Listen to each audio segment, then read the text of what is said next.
So in this video, I'm going to show you how to pick up a purl stitch. So if I've dropped a stitch or made a mistake on the purl side, I'm going to show you how to pick those stitches up. We've seen how to pick up a knit stitch, and now we'll see how to pick up a purl stitch.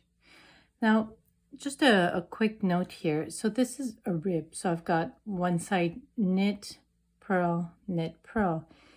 If I flip it over, as I drop more stitches, as I flip it over, it'll be the opposite. So it'll look like I've dropped a knit stitch on this side.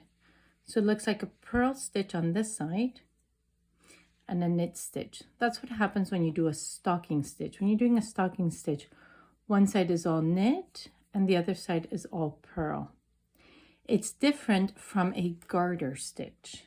A garter stitch is when you knit every row. So both sides look identical. So the way you pick up a stitch on a garter stitch fabric is different than it is on a stocking stitch or a rib or anything that would involve this kind of look.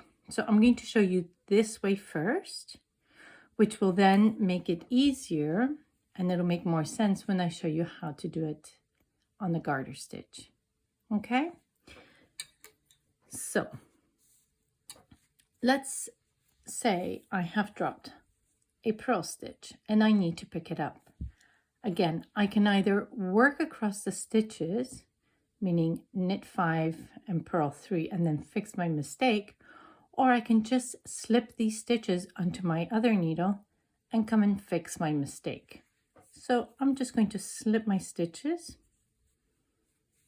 purl-wise to where my mistake is, which is right here. Now again, what I would usually do in a situation like this, I would just flip my work and pick them up as a regular knit stitch. I find it's easier and quicker to do it this way. So I'll show you quickly again how to do it. You want to pick up your loop through the front, and you want to make sure that there are no twists in the loop you've picked up. So for example, here, there's no twist, it's straight.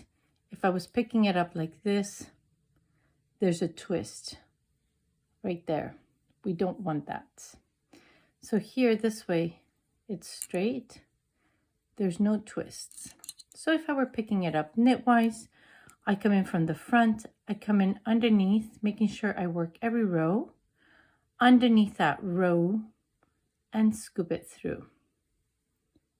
I come in underneath, grab it, and scoop it through. And I would do this all the way up. Whoops.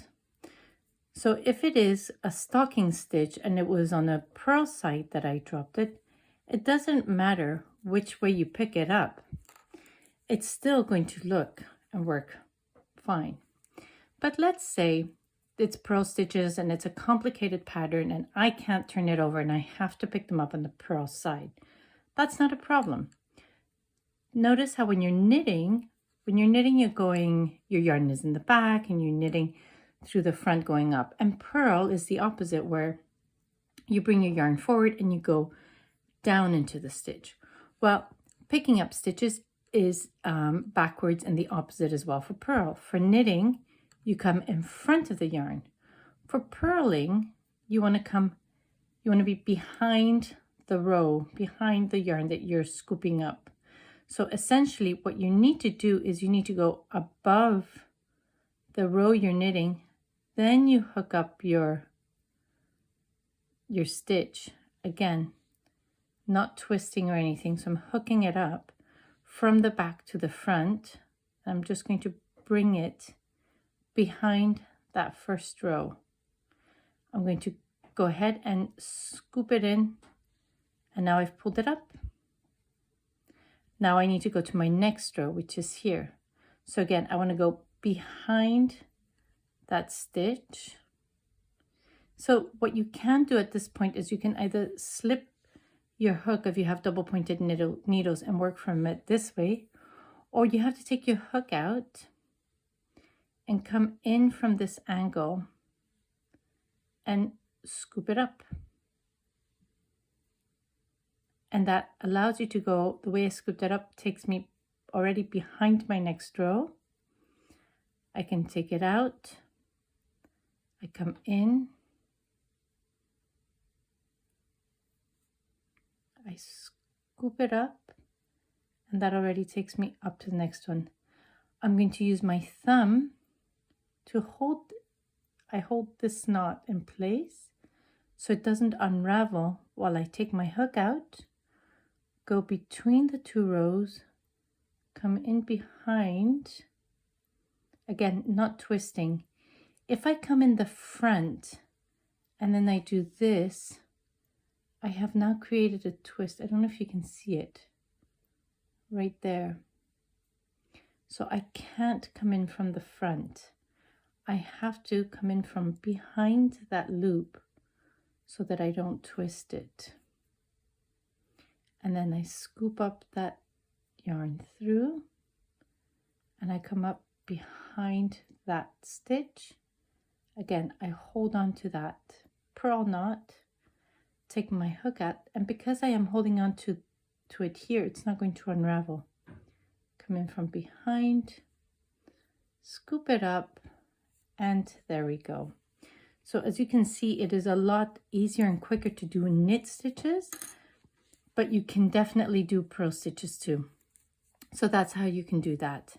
Now, if I were doing a garter, picking up on a garter stitch, and then you slip your stitches back and you're ready to keep working. If I were doing it on a garter fabric, I want you to notice the difference. These are all purls. They're all purls. Every row is a purl row. Whereas here, I have one purl row, one knit row, one purl row, one knit row. So I need to pick up one stitch knitwise and one stitch purlwise, one knitwise and one purlwise. And that is how you would pick up a garter stitch. So let's say I have a mistake somewhere in the middle here and I'm just slipping my stitches over. And I'm just going to drop a random one and bring it down.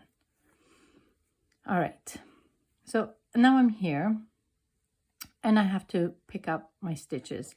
Now the first thing I need to determine is, do I need to do a knit or a purl stitch? What do I need to do? So I'm just going to pick up my loop and pull to see what I have.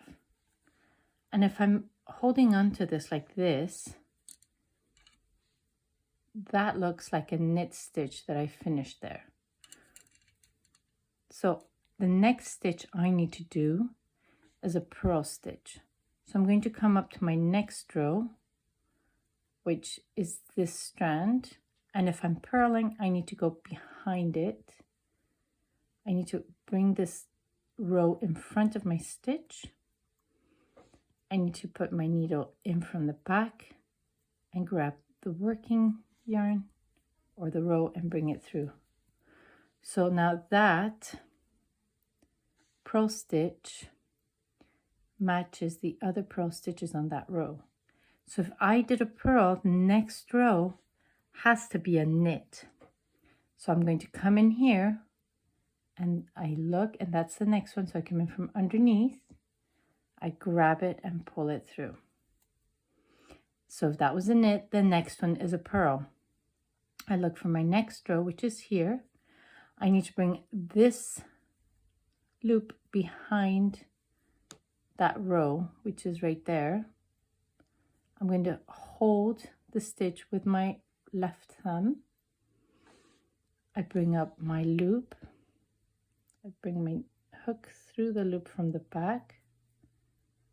I grab it and pull it through. If that was a purl, the next one is a knit. So I'm going to grab that, oops, grab it and knit. The next one is a purl. So I need to go behind my next row, which is right there. So sometimes it doesn't want to go behind, so I'll just leave my loop there. And I physically bring the yarn in front of it. My hook goes behind, I grab it, and the next one is a knit. Bring it up, and there we go. I've picked up my garter stitch. All right, I hope that was helpful.